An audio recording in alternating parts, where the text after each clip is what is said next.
This week I've been talking about clothing overconsumption, and I've been sharing lots of different strategies that you can use to avoid it. But today I want to talk about the fact that particularly if you are fat, that your clothing overconsumption might be a result of trauma related to the fact that there is a lack of clothing legitimately available to you.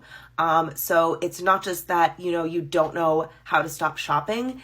It's that there is a legitimate fear that if you don't buy this piece right now, that piece might not be available to you in the future, from another store, through another channel, etc.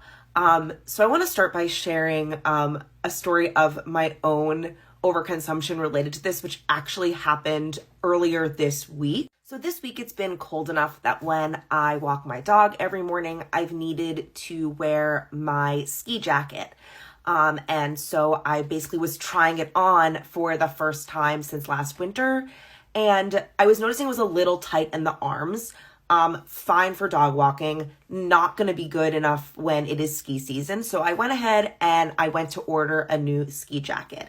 And while I was on the website, I was like, maybe if it's a little tight in the arms, I should see if I also potentially need new ski pants as well. There is a chance that those are going to be too small.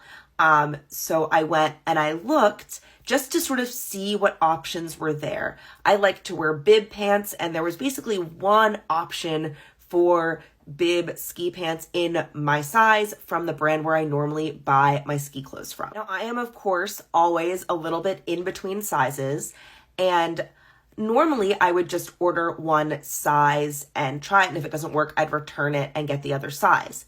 But it was saying there's only one pair available left in one of those sizes. So I had to order both sizes at the same time just so I could guarantee that I would be able to have a pair of pants that fit. Now, some people would say, oh, well, you can just go and order from another brand. Well, let's talk about the fact that very few brands make plus size outdoor clothing, let alone plus size ski clothes. So I'm very limited to begin with in what my options are for where I can shop.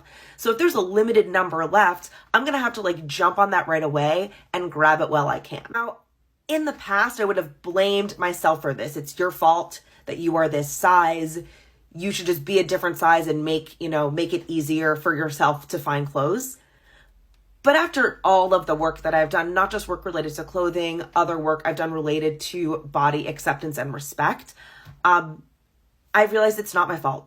It is 100% brands' fault that they have created this scarcity.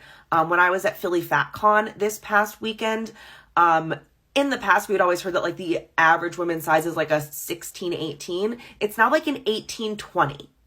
That is right around the size that I'm at.